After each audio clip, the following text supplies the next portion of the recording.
Judges 16:22. Ndeni ile libo Samson ama afia kadikol. Ile libo do Delilah kada de yemme Philistines. Anam jare kwat Samson. Ekele kem moy kula ye Samson.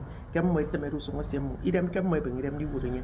Abasi ti akam to bangtong. Nsum bo ka swanam kidem fo. Nsum bo ke mem modo ko fuka nyene di durenyen kidem mo. Akade na de yemmo. Eteng tongi de bifo no mo. O durenyen kidem mo. Adam mon tata idem fo so kem moy to adam frinam fi. Nyemi nam fi odi ngote kide libo fo mo afia akori. Edi ke Jehovah kada de ye Samson ko pupu seke nam denye ide di brose mo fia akori nso kem mo nam fi nso ke mem mo de photo denyen kidem mo mem mo de fo made ko lo mem mo do wo made mo si da ga na mo wo mpo mem mo de fo ka sanga de ki kpadi mfre mem mo da ga akpani ko teke o eteka dia odi o form yo si ko lo trami mem mo de nam fi par yubi ni nam fi odi on te kide di bro fo mo fia akori ekpe tien tetetie mo e kere teke mi mo mi ko di Jehovah mo mi ko ke kan ntengwe jodi so do ko de mi eteki di bo Samson na ma fia akori useru se no bo mi amas wo video mi mbo kam no fi siki bi are ki son fe mo fia ina ma nyofon iri di bo fo mo fia akori ma ka todo iri mo di on te ke mi mo iri ka basi ko lo abasi ko ke be ni jene the final see ki son go useru se no bo mi mbo kam no fi iri di bo fo mo fia akori